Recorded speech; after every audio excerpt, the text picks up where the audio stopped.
Meanwhile, President Aquino said the Chinese reclamation activities in disputed waters should be considered a global problem. More from Rocky Ignacio. President Aquino acknowledges the G7, including the U.S., for supporting the peaceful resolution of territorial disputes in the West Philippine Sea.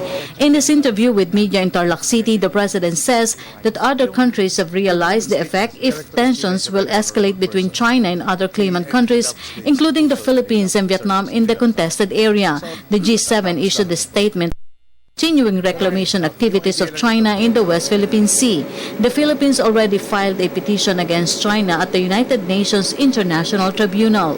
Yung reaction to the American statement, the G7 statement, tagal na natin na-espouse yun. No? Everybody, even the claimants for the territorial, well, the features in the South China Sea, lahat naman nagsasabi, let's have a peaceful resolution based on international law.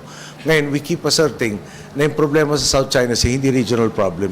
No? Problema ng buong mundo, lalo na dahil parang hindi bababa sa 40% ng kalakal sa buong mundo ay kailangan tumawid dito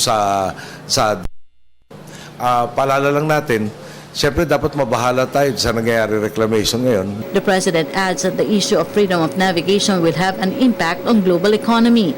President Aquino hopes goodwill of other countries will help resolve the maritime conflict peacefully. Dati sinabihan tayo na meron silang mga patakaran lalo sa fishing na hindi lang nila ine-enforce. Pag ine-enforce sila, parang kailangan humingi na tayong permiso para mangisda sa ating exclusive economic zone. So, yung pagsasalita ng mga ibang bansa, no, lalo na yung hindi talaga nandito sa ating lugar, no, kumikilala doon sa bigat ng problema ng lahat. At sana naman doon, lahat, para mangibabaw yung tinatawag na goodwill, na lahat tayo nangako na dadaanin natin sa peaceful means, lahat tayo nangako in conformity with international law. Sana ito pa rin natin yan. Foreign Affairs Secretary Albert De Rosario earlier said that the Philippines will seek concrete support from the U.S. to ensure peace and stability in the region. President Aquino says the Philippines will continue to push a binding agreement under the ASEAN Code of Conduct on the South China Sea.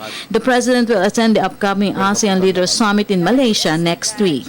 Lalapit na pagpunta natin sa Malaysia para sa ASEAN, uulitin natin yung panawagan natin para mabuo na yung tinatawag na Code of Conduct. 2002 pa kasi sinubukan gawin yon, hindi nagawa, lumabas yung DOC, pati yung DOC sa ating pananaw mukhang nababiolate na ngayon, kaya lalong imperative na itulak natin yung pagsulunga nitong Code of Conduct. At sana umusbong na magkaroon na ng start ng formal talk sa pag-formulate nitong Code of Conduct. For the People's Television, Rocky Ignacio.